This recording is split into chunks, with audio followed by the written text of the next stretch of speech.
Tantor Audio, a division of Recorded Books, presents The Forger's Spell, a true story of Vermeer, Nazis, and the greatest art hoax of the 20th century. By Edward Dolnick, narrated by Paul Heitsch. It is in the ability to deceive oneself that the greatest talent is shown. Anatole France. We have here I am inclined to say the masterpiece of Johannes Vermeer, Abraham Bradius. Preface. A note to the reader. This is the true story of a colossal hoax. The con man was the most successful art forger of the 20th century. His most prominent victim, the second most powerful man in Nazi Germany. The time was World War II. The place occupied Holland. Everything about the case was larger than life. The sums that changed hands soared into the millions. The artist who inspired that frenzy of buying was one of the best-loved painters who ever lived, Johannes Vermeer. The collectors vying for masterpieces included both Adolf Hitler and Hermann Göring. But the outsized scale and the extravagant color were only the beginning. The story differs in key ways from most true tales of crime. Usually we are presented with a crime, and we set out to find the criminal. Here, no one even knew that a crime had been committed. Where there was no crime, it stood to reason there was no criminal. For a villain who craved recognition, that made for a vicious dilemma. Keep his crime secret, and he would live rich and safe, but unknown. Confess what he had done, on the other hand, and though he would find himself condemned to a prison cell, his genius would be proclaimed worldwide. A second, even stranger feature made this case of art fraud different from any other. What made the fraud succeed was the very thing that should instantly have revealed it. In this mystery, then, the usual questions do not apply. For us, the central question is not who done it, but instead, how done it. Part 1. Occupied Holland. 1. A knock on the door. Amsterdam, May 1945. Until almost the very end, Han van Meegeren thought he had committed the perfect crime. He had pocketed more than $3 million, the equivalent of about $30 million today, and scarcely a trace of scandal clung to his name. Why should it, when his dupes never even knew that someone had played them for fools and taken them for a fortune? Even now, with two uniformed strangers at his door saying something about an investigation, he thought he might get away with it. The two men seemed polite, not belligerent. No doubt they had been impressed by the grandeur of 321 Kaisersgracht. Throughout this book, I have given addresses in the American style, with the house number first. The Dutch put the number last. Maybe they really did have only a few routine questions to sort out. Van Meegeren decided to keep his secrets to himself. Van Meegeren was a small, dapper man of 55, with a tidy mustache and gray hair swept back from his forehead. His house was one of the most luxurious in Amsterdam, on one of the city's poshest streets, a neighborhood of bankers and merchant kings. Imposing, but not showy, the house rose 4 stories high and looked out on a postcard canal. Most impressive of all in space-starved Amsterdam, where every staircase rises as steeply as a ladder, the house was nearly as wide as it was tall. The front hall was tiled in marble, and envious rumors had it, falsely, that the hall was so big that guests at Van Meegeren's parties raced their bicycles around it. On the other hand, the rumors about indoor skating were true. Van Meegeren had found a way to convert his basement to an ice rink so that jaded partygoers could skate in style. Joop Piller, the lead investigator on this spring day, would not have been a guest at those parties. A Jew in Holland, and Holland lost a greater proportion of Jews in World War II than any other Western European nation. Piller had fought in the Dutch resistance from 1940 to 1945. In years to come, many would embellish their wartime credentials, but Piller was the real thing. His last mission had been to set up a network to rescue Allied pilots after the Battle of Arnhem and smuggle them to safety. Piller had only begun to learn about Van Meegeren. Holland in 1945 was short of everything but rumors, and Piller had picked up some of the gossips swirling around Amsterdam. Van Meegeren had friends in all the worst, which was to say pro-German, circles. He was a painter and an art collector. He was a connoisseur of old masters and young women. He had lived in France and had won that country's national lottery. Skeptical by nature, Piller was inclined to wave all the talk aside. Still, it was easy to see why the rumors flew. What kind of artist lived like this? Rembrandt, perhaps, but Van Meegeren was no Rembrandt. He was, according to all that Piller had heard, a middling painter of old-fashioned taste and no special distinction. He was apparently an art dealer as well, but he seemed to have made no more of a splash as a dealer than as a painter. He supposedly had a taste for hookers and high living, and a reputation as a host who never let a glass stay unfilled. Other tales hinted at a kind of self-indulgent posturing. He had brought his guitar to a friend's funeral because it might get boring. The bare facts of the artist's biography, as Piller would begin to assemble them over the next few days, only deepened the mystery. Van Meegeren was a Dutchman born in the provincial town of Deventer. He had studied art and architecture in Delft, the hometown of the great Johannes Vermeer. He had won prizes for his art, but he was as out of tune with the current age as his favorite teacher, who had taught Van Meegeren to prepare his own paints like his predecessors of 3 centuries before. Despite the occasional triumph, Van Meegeren hardly seemed marked for greatness. In college, he got his girlfriend pregnant, married her at 22, and settled down uneasily near Delft. There he tried, without much success, to support his family with his art. Van Meegeren spent the 1920s in The Hague, where life improved.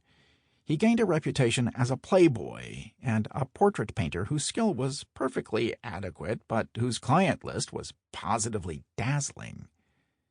In 1932, by this time with a new wife, he left Holland for the French Riviera. In the small town of Roquebrune, he moved into a spacious and isolated villa perched high on a cliff above the sun-dappled Mediterranean. As the Great Depression strengthened its grip, Van Meegeren somehow continued to thrive. In 1937, after 5 years in Roquebrune, he moved to even more imposing quarters, purchasing a mansion with 12 bedrooms and a vineyard in Nice. But at his first meeting with the little man in the big house, Piller knew only that Van Meegeren's name had turned up in the paperwork of a dodgy art dealer.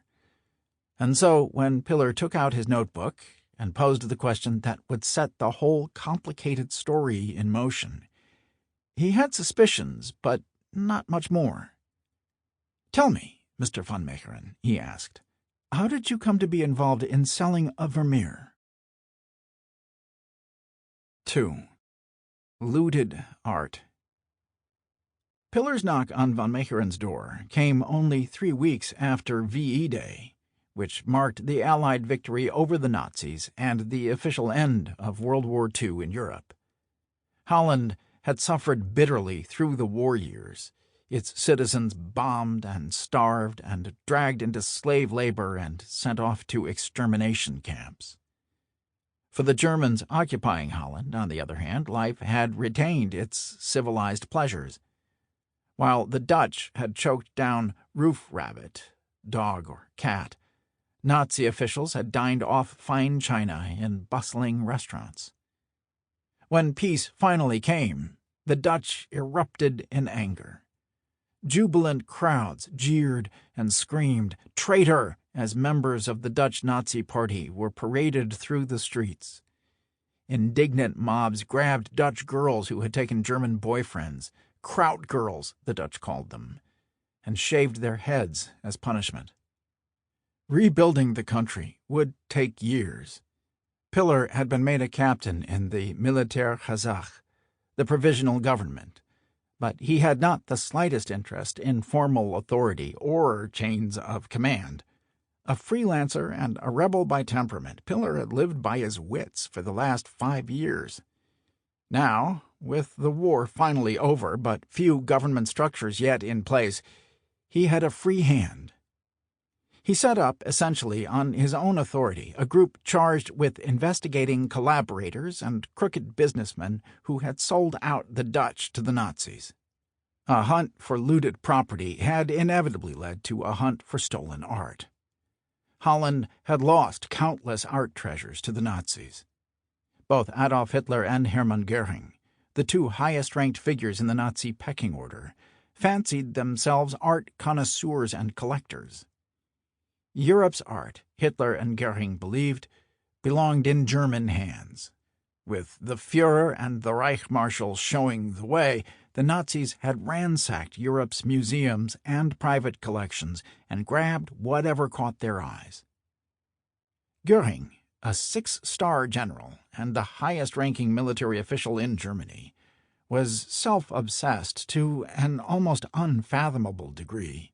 What he wanted, he deserved. What he wanted, after power, was art. "I love art for art's sake," he told an interviewer at the Nuremberg trials, where he was charged with war crimes. "And, as I said, my personality demanded that I be surrounded with the best specimens of the world's art."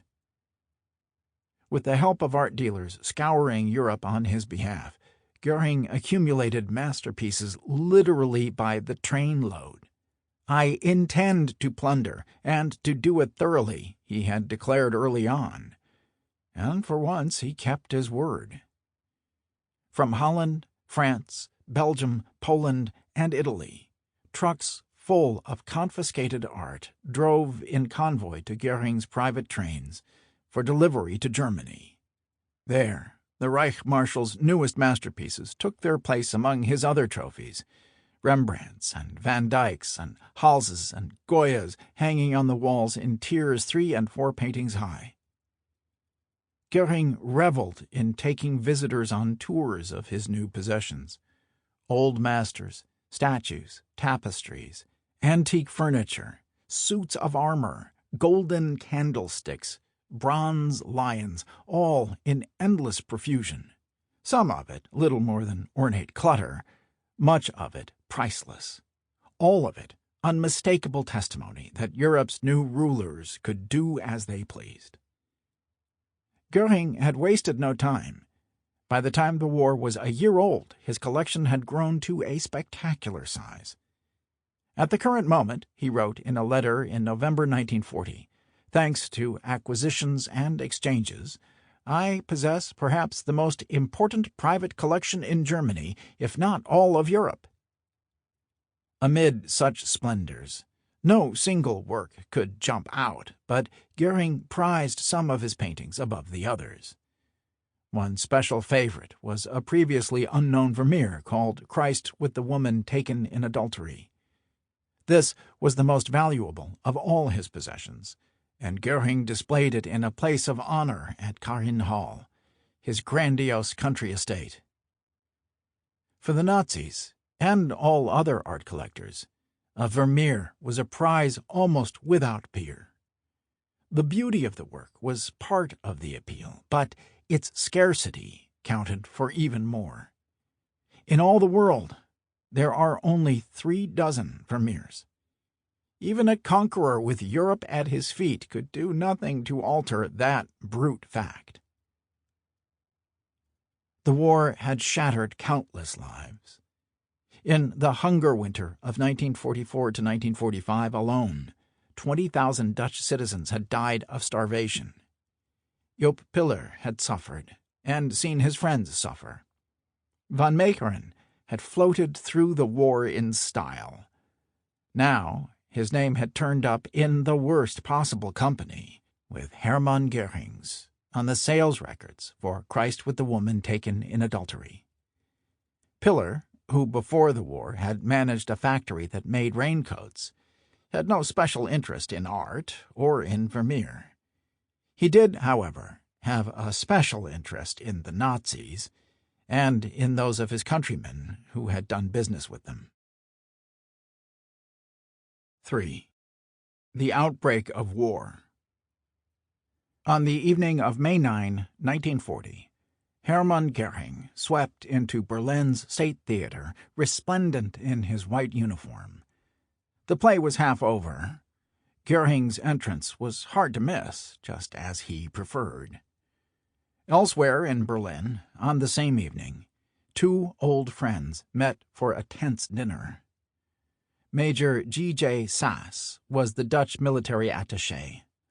Hans Oster was a German officer, a colonel in the German High Command, and a committed opponent of Adolf Hitler.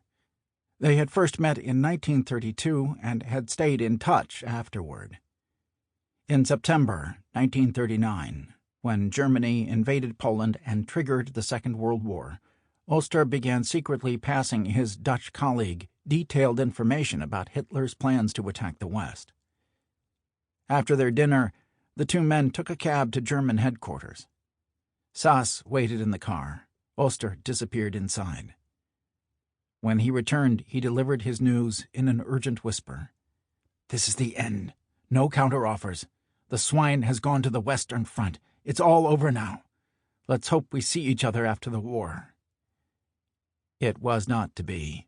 Oster was hanged in Flossenburg concentration camp on April 9, 1945, along with several colleagues, for attempting to assassinate Hitler. Sass died on October 21, 1948, when his KLM flight crashed in the fog near Prestwick, Scotland. Sass raced off to phone the War Department in The Hague. He was put on hold. 20 minutes passed. Finally, Sass had the chance to pass along his coded message and its urgent conclusion. "Tomorrow at dawn. Hold tight." The Dutch chief of foreign intelligence, not quite sure whether to believe Sass, phoned him back. "We have heard the bad news of Mrs. Sass's illness. Have all doctors been consulted?" "Why bother me again?" Sass snapped. "You know it now. She has to have an operation tomorrow morning." He hung up. In the years to come, everyone in Holland would remember the unsettling beauty of the spring days just before the invasion. As the news from elsewhere in Europe grew ever worse and people's moods ever darker, the weather in Holland had turned uncharacteristically, almost mockingly, mild and bright. The tulips bloomed on into May. In the early morning hours of May 10, German bombers cut their way through cloudless skies. At first, no one who was woken up by the humming in the air knew where the sound came from. But when the planes dipped lower, the hum turned to a roar, and soon everyone in Holland knew that the long-feared invasion had come at last. German parachutists began dropping from the sky at precisely 4 a.m. At the same moment, hundreds of thousands of German soldiers and more than 1,000 tanks began pouring across the border. The paratroopers' task was to secure Holland's bridges before the Dutch could blow them up, so that the invading army could thrust into its tiny neighbor unimpeded. Holland had been braced for an attack for months. In a sense, Sass's problem was that his source was too well connected. In the months before the actual Nazi attack, Hitler repeatedly canceled his invasion plans at the last second, 18 times in all, and Sass had passed along too many false alarms. In the Nazis' eyes, France and England were the biggest prizes in Europe, and Holland more a means to an end than a goal in itself. In World War I, Germany had swept into France by way of Belgium, sparing Holland. In the end, the decision to take Holland fell largely to Göring, who was commander-in-chief of the Luftwaffe, the German Air Force. Göring wanted to use Holland's airfields as launching sites for attacks on Britain.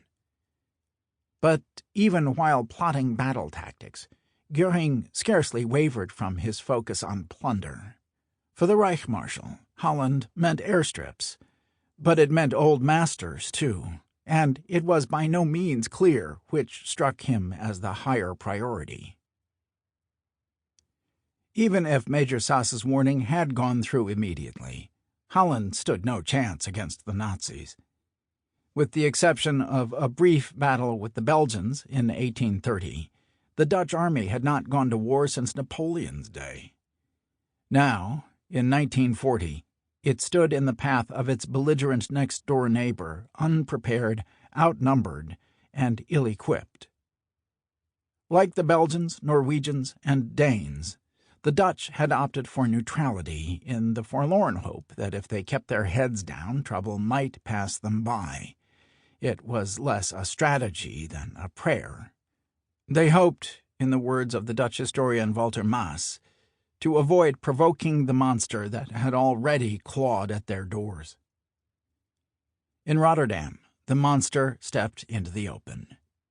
On the afternoon of May 14, 1940, while the Dutch tried to negotiate surrender terms, 100 Luftwaffe bombers took to the sky over the city. "The planes are searching systematically for their targets," a German observer noted approvingly. "Soon the center of Rotterdam is burning at many places. Within a few minutes the center is enveloped in dense black and sulfur-yellow clouds. The bombers are flying quite low over the city. A splendid picture of invincible strength." 900 Dutch citizens died, and 78,000 were left homeless. The next day, the Germans announced, it would be Utrecht's turn. The Dutch had fought bravely against unthinkable odds, but the loss of a second city would be a futile sacrifice. On May 15, 5 days after the Nazi invasion, Holland surrendered. For the rest of his life, Hermann Göring would exult in recounting the triumphs of his Luftwaffe in the war's early days. As the fighting moved on to France over the next few weeks, he grew ever more boisterous. He sent his planes aloft to bomb the airfields around Paris, with the command, "Let my Air Force darken the skies." In the midst of battle, Göring dreamed of pilfered art. Almost as soon as Holland fell into German hands, he dispatched Walter Hofer, his primary art scout, to start shopping on his behalf. An art dealer of no great reputation before the war, Hofer now carried a business card that declared him curator of the Reich Marshal's art collection. For the Nazis, the spring of 1940 brought triumph after triumph. Winston Churchill had taken over as British Prime Minister on May 10, the same day the Nazis invaded Holland and France.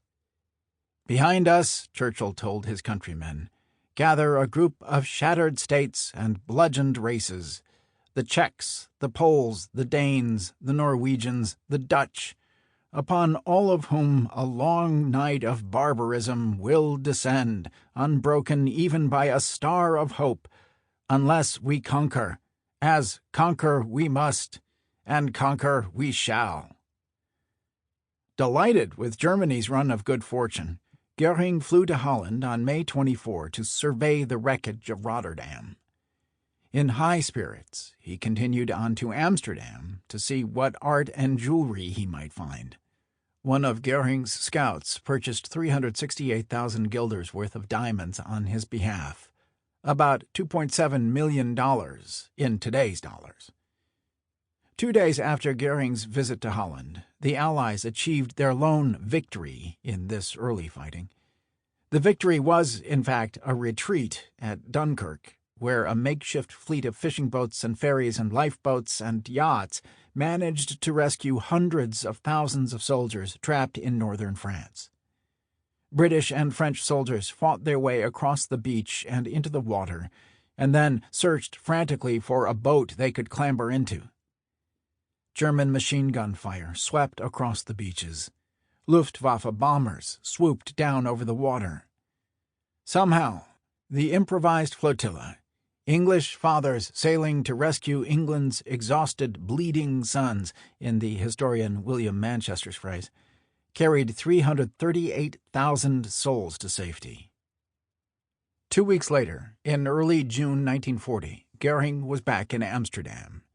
Jubilant in his quarters at the Amstel Hotel, he took out a pen and a sheet of hotel stationery and set down a heading, List of Pictures Delivered to Karin Hall on June 10, 1940. The tally included more than 24 works, paintings by Bruegel, Rubens, and Rembrandt among them. On June 27, Goering returned to Amsterdam yet again.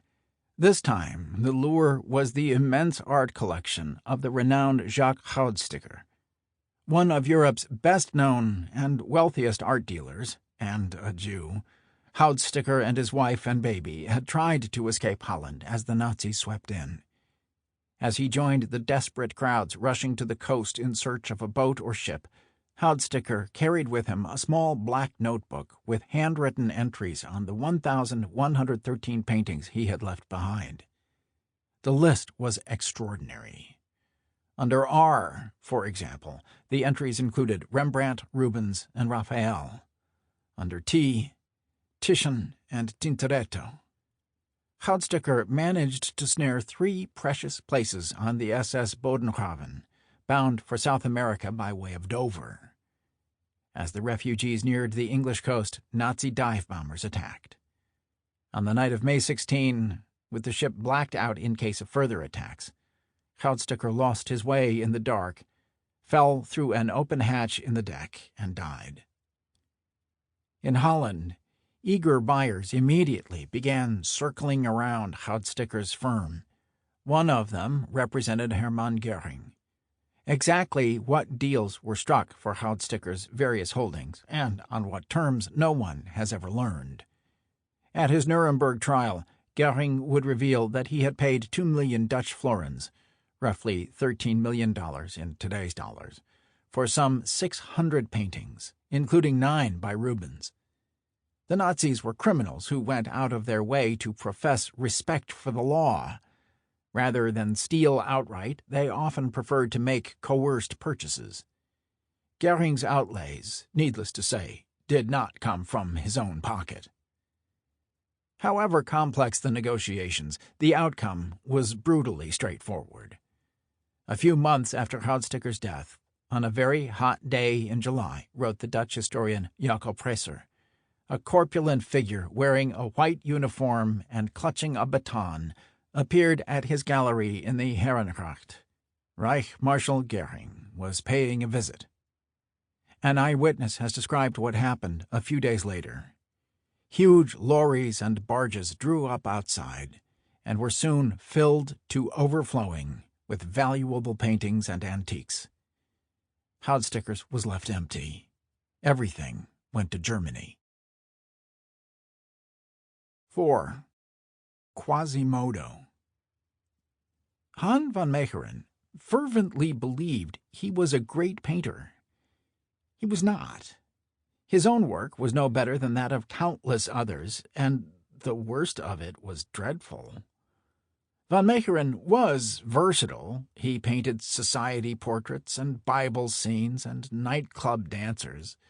But his work was marred by a taste for the cloyingly sweet or the creepily erotic.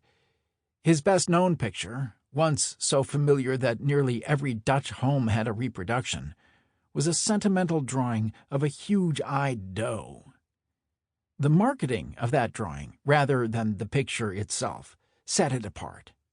Sales took off after Van Meegeren declared that the deer was no ordinary animal, but belonged to Holland's beloved Princess Juliana. As a young man, van Meegeren had won some recognition for his painting, but his taste was old-fashioned and out of favor. He painted his... Sample complete.